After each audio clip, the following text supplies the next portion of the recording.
So now getting back into more talk about the Year of the Villain, I wanted to talk a bit more about Lex Luthor's offer, and more specifically, his offer which was live and direct to Jason Todd, to whom Lex Luthor believes that the Red Hood is to Doom the equivalent of what Batman is to Justice. So let's get into it, but first, if you're new to the channel, be sure to subscribe to catch the spills every week,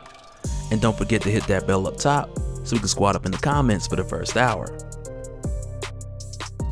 Alright, so in our recent talks about Justice League and all the craziness that they went through throughout the 6th dimension, when that event in its entirety came to a close and they resolved the issue of the threat that was the World Forger, little did they know that they were on the brink of the Year of the Villain. Because after returning back from the 6th dimension and with doing so convincing the World Forger that there was another way to save the multiverse aside from just throwing it away, like this dude just wanted to throw the whole multiverse away pretty much. But after convincing the World Forger that there was another way to do that, and with doing so getting the World Forger to ally himself with the Justice League, and in addition to that also having the Monitor agree to side with them as well, this made the chances better for the heroes, because now with the World Forger and the Monitor in their corner, they at least have a fighting chance against Perpetua. But even still with these two on their side, they still need to fight the Anti-Monitor in order to have a real chance to go up against Perpetua, because without them their chances of defeating her are slim to none. But also with their arrival coming out of the 6th dimension and entering back into the 3rd, the Justice League comes to find out that Lex Luthor has revealed to the world all of the damage that the Justice League has done, and in the eye of the public making the Justice League seem like they're the bad guy, with them destroying the Source Wall and supposedly leading the multiverse into doom. But also with this announcement, Lex Luthor flipped the script completely and used that spin in order to sell to the entire world that with the world being led to doom, that it's now time for the world to take the power into their own hands, rather than leave it up to the heroes who haven't been doing too good of a job at it lately. And with doing so, he emptied all his accounts and set up his money to go to the hand-picked worst villains, and I'm talking about billions of dollars. And with doing so and being like a super villain grant foundation, he's created a way for all the villains to be 10 times if not 100 times more effective than they were before. And as we know from Martian Manhunter, to whom recently has been on this solo manhunt for Lex Luthor, to where he was recently joined by Kendra, he discovers that Lex Luthor is not only alive, but after appearing to have died in an explosion, and he has successfully transformed himself into the Martian human hybrid and seemingly to be the first of many of Perpetua's army, which is soon to return. But also during this time that Lex Luthor has been reborn, like after his rebirth, no pun intended, okay, well maybe a little bit of pun intended, but since he's been back, there's been appearances and rumors of him appearing around and presenting his services to people with evil desires, which in this case is what leads us to Jason Todd. And so now, as far as where Jason Todd is at this current moment, as it turns out, he's back in Gotham City. And his journey back here has been quite a crazy one, especially with the accumulation of many of his risky escapades, to which have recently have stinted from Mexico all the way to Beijing. But recently where a lot of it started to heat up was back here in Gotham, when Jason Todd finally got his hands on a bunch of letters which were written to him from his father. And prior to this point, all that Jason Todd knew about his father was that he left him at a young age, along with his mother, who was a recovering drug addict who would often relapse, but she had ended up ODing after Jason's father, Willis Todd, had left. And to this day, Jason Todd hated his father for that. But after seeing these letters, he found out that there was so much more to the story, because as it turned out, when a young Jason turned sick, his father Willis, who had went clean in order to take care of his family, he had returned back to a life of crime in order to pay Jason's medical bills. Because at this point in time with him going clean, the only work he could really find was working at a car wash, and that wasn't gonna cut it. So in order to pay these medical bills, he took jobs for Two-Face, Victor Freeze, the Riddler, and really just for whoever was paying, he would take the job. But for Willis Todd, who really wasn't too crazy about this work, and mainly because the job description included the likeliness of getting beat up by Batman on a frequent basis, but he took the gig because it paid well, and he really did it just long enough in order for Jason to get better. But eventually with that money running out and Willis Todd needing to take another gig, he ended up working for the Penguin, to which on the surface sounded like a similar gig to what he had done for Two-Face and Victor Freeze, but as it turned out, it was really just a job for him to be a fall guy so that he would end up being locked away in prison for the crimes that the Penguin had actually committed. And this was also heartbreaking for his father, Willis Todd, who really just wanted the world for his son and who was really just doing what he knew in order to provide that for him. Because in his father's eyes, even though he wasn't rich by a long shot, like in his eyes, his son Jason was the Prince of Gotham. But so now with Jason Todd figuring this out and realizing that the Penguin was to blame for his father being taken away from him, he confronted the Penguin at his amusement park, the Ice Patch, which was clearly a front for Oswald Cobblepot's shady business, because everything he does is a cover-up for something else. But with Jason Todd confronting him here at the grand opening, he doesn't waste any time letting him know that this is about Willis Todd, and that he's aware that he set him up to be locked away in prison for crimes he didn't commit. But while doing this, Jason Todd, using the smoke pellets to kind of shroud the two of them, he takes off his mask, revealing to Cobblepot that he is Jason Todd, the son of Willis Todd, and he tells him that he's going to make him pay for what he did. And so now for anybody who knows the Red Hood, like when he first more or less came back from the dead, donning the mantle as the Red Hood, he made it clear that he wasn't doing the same song and dance as Batman, because he didn't just want to capture criminals, have them locked up,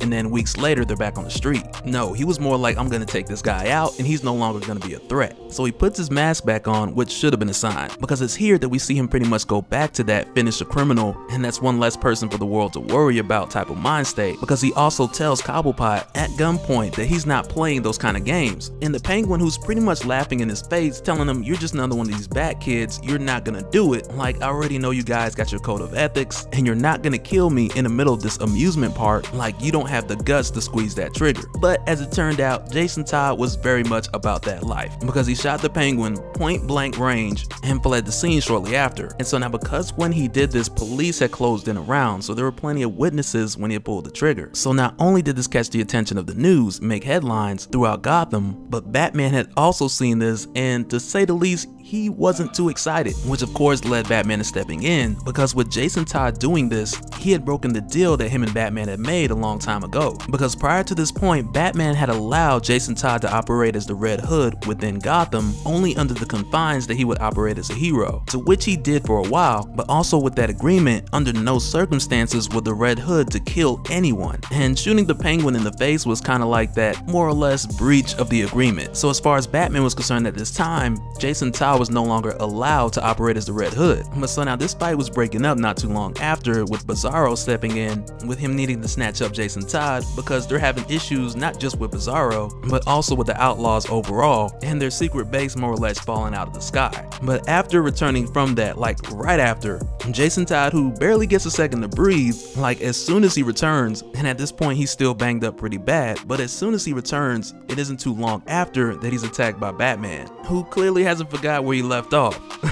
But after going toe-to-toe to Batman again, and Jason Todd losing again, and this time it was way much shorter because he's exhausted, he's done. But before Batman could take him in, he snuck up on by Speedy, who catches Batman off guard with just enough time to grab Jason Todd and get him out of there. And from here, the two of them team up for a while chasing a drug trade, which takes Jason Todd over to Beijing for a while before he returns back here to Gotham. But just to give you guys a scope of when this is all taking place, it's not long after this altercation to where Gotham gets the arrival of KG Beast. And so now I got a link down below that'll tell you guys much more about how that went down, with it leading into the story arc of the death of Nightwing. But as for the Red Hood, when he returned to Gotham, and more effectively when he returned, he had to take out the criminals from the inside out as Jason Todd rather than the Red Hood. But with doing so, by taking over the Penguin's empire and becoming the owner of the Iceberg Lounge, many people compared his story to Oswald Cobblepot, with him being a child that came from nothing who then rose to the top. But publicly, with him mainly being known as Bruce Wayne's ward, he used that as an opportunity to express that he saw a position opening, so he just took it.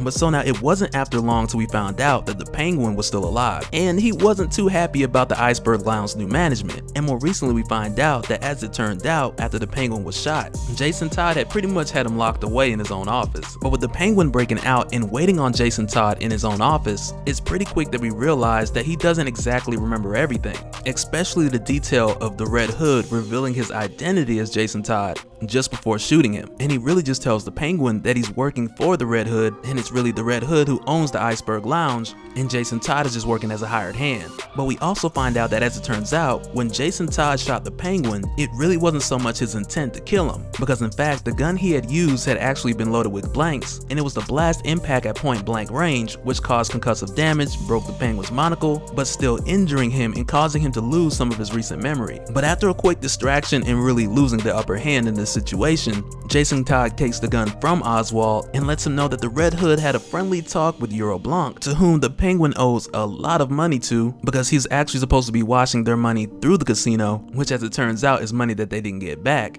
But he lets him know that it's likely that they'll be paying him a visit pretty soon. But not after long, this conversation is interrupted by Bunker, who's a metahuman who can make these different constructs, like purple constructs, a lot like Green Lantern, but purple, but not through the use of a ring, it's more so just his power. But as it turns out, we find out that Bunker is actually the one who let the Penguin out, which totally contradicts his alliances with the Red Hood, but he did this mainly because he felt like Jason Todd was being more of the villain, holding the Penguin here hostage, which really wasn't a superhero type of thing to do. But with him doing this and pretty much telling Jason Todd that he's done with him and the Red Hood, he leaves here pretty much giving the opportunity to the Penguin to get away. And so now, like, at this point for Jason Todd, allies are running like slim to none. And the only person he has in his corner at this time is a guy named Wingman, whose identity he's not really sure about, but up to this point he's proven himself to be a helpful ally. But it's not long after here that Jason Todd leaves the Iceberg Lounge and hands it over to Susie Sue, to whom prior to this point had been a villain, but after taking over the Iceberg Lounge, Jason Todd gave her the opportunity for a second chance. And ultimately we find out that handing over the club to her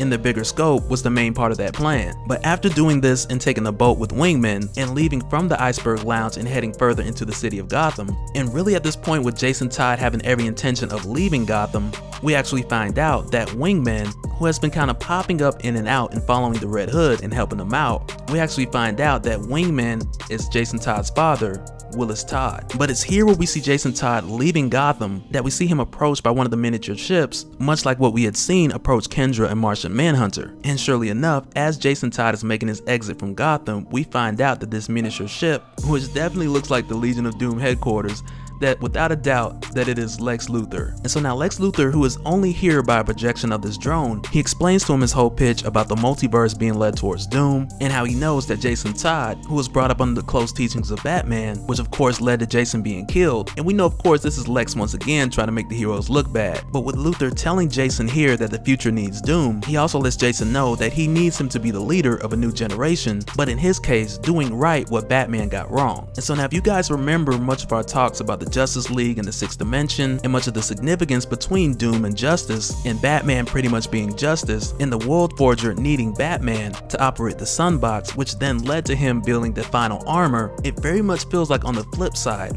with Lex Luthor now being this new son of Perpetua, that he is soliciting the Red Hood to be exactly what the World Forger wanted Batman to be for Justice, but in the case of the Red Hood, being that same thing for Doom, which I hope is true, because I know that's terrible, but I hope it's true. Because could you imagine the Red Hood building his own suit, much like Batman's final armor, but in his case red? Like, that would just be insane. Especially if the Red Hood built this suit, donned the suit, and then we got a rematch between Batman and the Red Hood, both in their final armor, which would also make sense for an opportunity for the Red Hood to get around 3 versus Batman, who had recently beat the mess out of him. But so now last but not least, and also creeping its way up into the year of the villain, we also have our mysterious threat of Leviathan. And so now Leviathan, prior to this point, it had been this worldwide criminal organization that we had found out was being run by Talia al Ghul, which as a result caused Batman to create Batman Incorporated as a global initiative of Batman all around the world in order to keep up and actually combat this threat. And after Talia al Ghul, it was like Kathy Kane, but the size of this organization was originally ridiculous, so Batman had to come back with the ridiculous to combat it. But so now recently, leading up to the year of the villain, Leviathan has returned, and with doing so, Leviathan has successfully been taking down a number of organizations, and doing so very similarly to what Jason Todd was doing, operating as Red Hood, the most wanted outlaw in Gotham. And in addition to that, this new Leviathan, he's also been making his rounds to recruit others, those including Batgirl, in order to ally with him to achieve his main objective, which also sounds a lot like what Lex Luthor had wanted Jason Todd to do. And it's crazy because these similarities, which all sound like way too much of a coincidence, they very much raise the suspicion of Damian Wayne, who also tells Batman that he believes that Leviathan is indeed Jason Todd, or at least that's what his gut tells him as a detective. But that'll do it for this one, guys, and let me know your thoughts down below, and let me know if you want to talk some more Jason Todd, some more Red Hood, because we've mostly been doing Nightwing on this channel, but I'm curious to know if you guys also want to do some more Red Hood. But let me know down in the comments, and we'll do it again in the next one. Alright, later.